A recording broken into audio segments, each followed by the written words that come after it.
On this day, the 21st of February, 1848, an obscure man in London publishes for the first time the Communist Manifesto.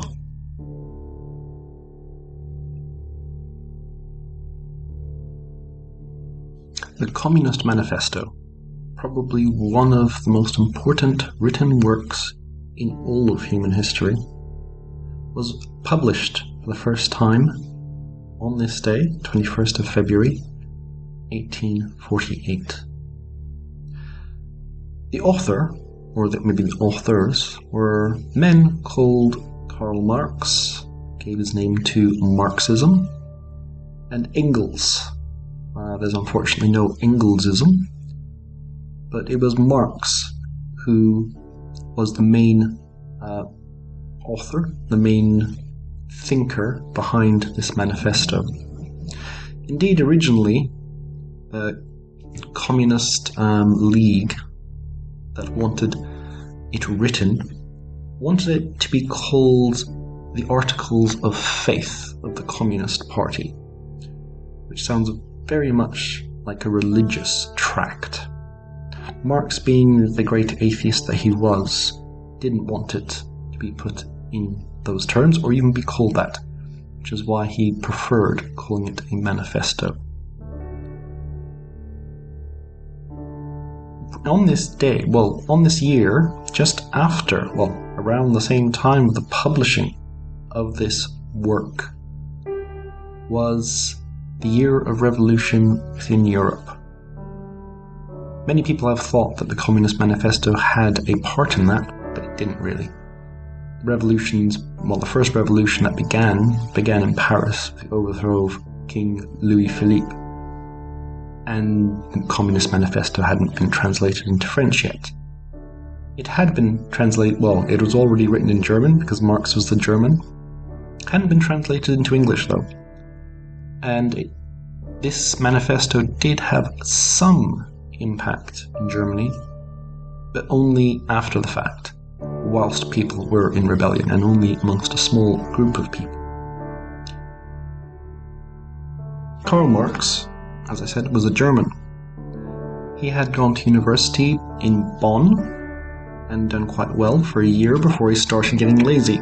He then transferred to Berlin, where he finished his studies. And after, he became a journalist in Cologne, publishing a paper that was a left-wing, obviously. And after a while, in 1843, I think it was, he had to leave Germany because the Russian government had asked the Prussian government to ban his paper, which they did. They didn't have much love for Karl Marx or his ideas even then. He then went to Paris and continued there for a while, and then he moved to Brussels, and then he flitted back and forth between London and Brussels. Eventually, London would become his permanent home.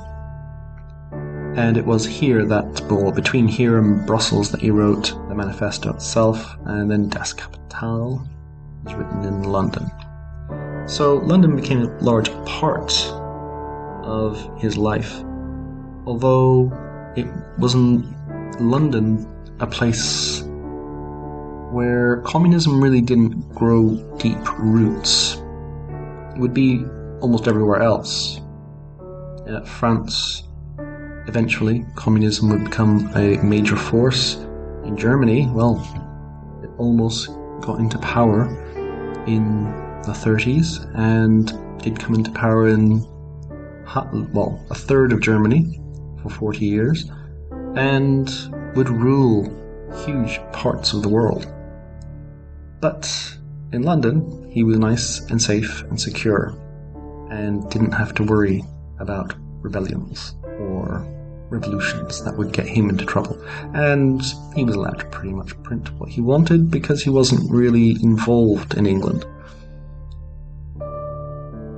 So it was here that the Communist Manifesto was written, and it was written because the Communist League, which had united two different strands of two bickering German groups of socialists. It's funny how it's almost like a religion. They're always bickering about certain beliefs and, well, this isn't pure enough, so we'll go off and do our own thing. They united, amazingly, for a short period, called themselves the Communist League. Marx became the most influential person there and started a process that created, I suppose, the first proto-communist party. League, I suppose, is more apt because it wasn't really a political party in England, but it would become an inspiration later on. As I said, the 1848 revolutions, which are actually hugely interesting themselves, started in Paris with the overthrow of King Louis Philippe, and then they spread into Germany. There was a lot of trouble in Vienna. The Austrian emperor had to give a constitution, a liberal constitution, had to grant Hungary basically home rule, recognize the Czechs as their own people, and there was rebellions in Poland. There were protests in Stockholm. In Denmark, they forced the king to provide a constitution and give away his total power. There was the Chartist movement in London, massive protest the same year, although it didn't get violent. It was demanding more Great Reform, more than just the Great Reform Act of 1832. And there was the rebellion in Sicily, which I've already done a video about. So there was a lot going on, and this is the same year that Mexico had to give away half its territory to the United States. So the Mexican-American War and the peace of Hidalgo, or Guadalupe Hidalgo, and then there was a lot going on in this year all around the world, but especially in Europe. And it was at this point that he issued his Communist Manifesto. At first, very few people were aware of this. It was written only in German, and later on it would be translated into French and Dutch and Danish and Swedish. Eventually it was published in English, not the first or second or third, and it was something that very few people would have known about. Even in Germany, amongst left-wing socialists, it would have been something fringe. It was after the 1871 Franco-Prussian War and the Commune, the Paris Commune, where the Communist Manifesto suddenly became famous, important, and influential. Karl Marx himself had supported the Commune, and it's hard to know if many people in the Commune actually knew about the manifesto themselves, but they quickly became aware of it.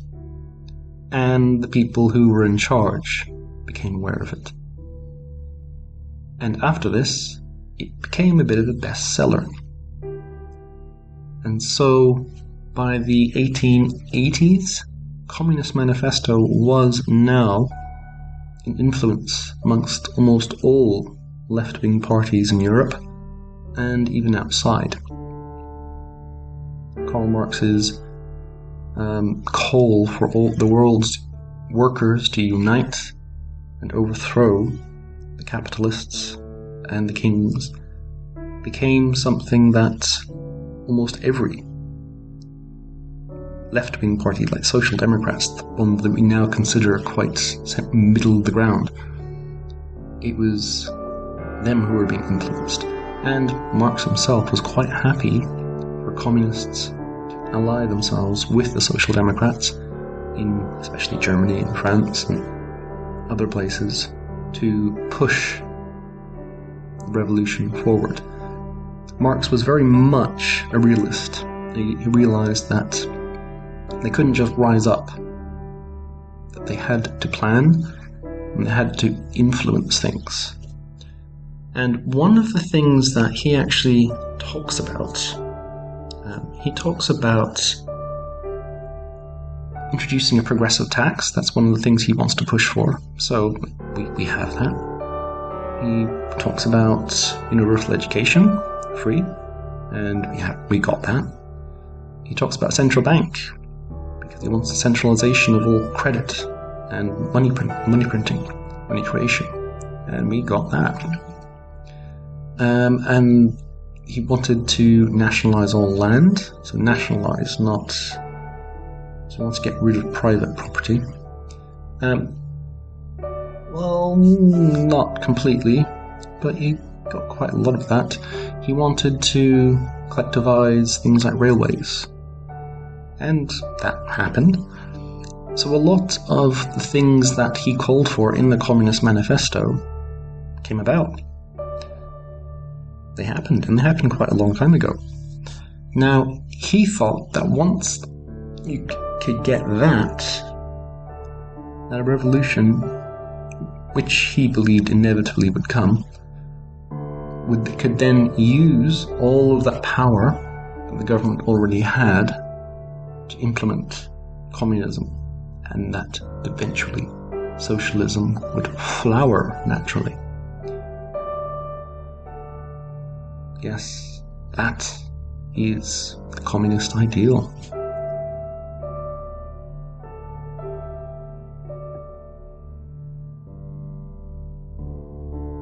Karl Marx died peacefully in London, survived by his daughters, and was able to leave a little money to them.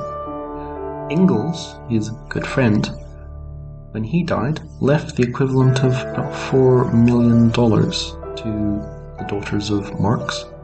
So they did quite well for themselves. Not too bad. Were probably able to live very nice lives. Unfortunately, the victims of his ideology, his thoughts, his musings would not be able to live as well as his daughters or himself. Marxism became a very influential part in left-wing politics at the end of the 19th and beginning of the 20th century. That by itself wasn't the worst thing. People always have crazy ideas. There have been crazy ideas throughout history. Many of them have been religious. And many of the tenets of communism and the way you look at the communist parties and the splitting and the violence between them and the hatred, it does look in many ways almost religious in its intensity. And the problem is, we had a world war, and that world war created a situation which led to the communists being able to lever their way into power in one country. And from that point, they then used the chaos from a second world war to then seize half the world. And that half of the world lived miserably. If they did live. Many tens of millions died. There are some people, Marxists, professors, who say, oh, well, it was only this many who died. Okay, well, let's take their figures. Their figures would be in the low tens of millions. Low tens of millions. There are others, granted, anti-communists, who say it tops 100 million, maybe more. We'll never really know, because they're never going to tell us. I mean, even if we look in all the archives that they've created and they've stored, we're never going to know how many actually died because of communism. But that's almost, well, I won't say it doesn't matter, but people who die, die. The people who live then have to endure.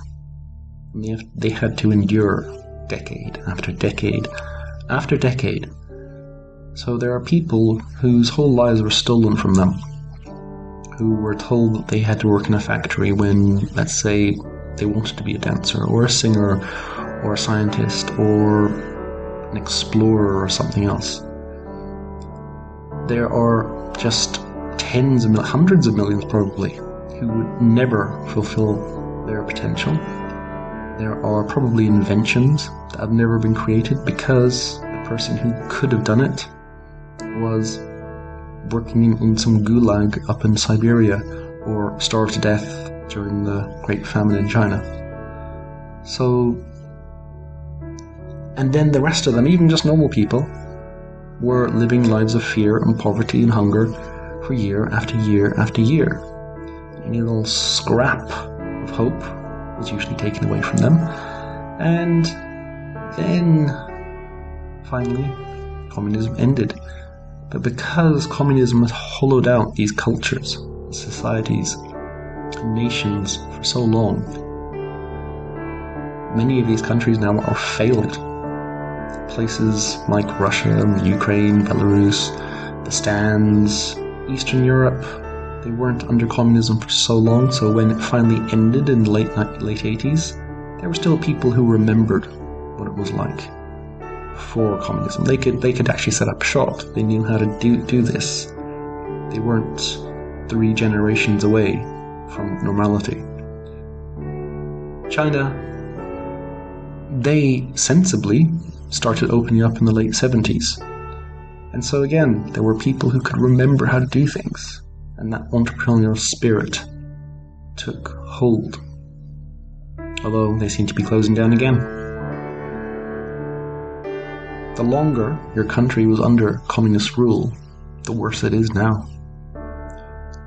And we see even with things like fertility rates, the lowest fertility rates in the world, outside of South Korea and Japan, are in places like the former Soviet Union, the former Eastern Bloc, and China, and North Korea, and even Cuba. So it's bad for almost everything. It smothers human ingenuity, it destroys creativity, it creates police states, grey, awful police states. The food's terrible, and the people don't even want to have kids. That's the result of the Communist Manifesto. And it's something that, well, it probably would have, something like this would have happened anyway. Just because the Communist Manifesto wasn't there doesn't mean that all the elements were there to create something similar. But Karl Marx and his manifesto have something that they truly have, something that they should be deeply ashamed of. If you like these videos, come back tomorrow for more. Like, subscribe, and leave a comment.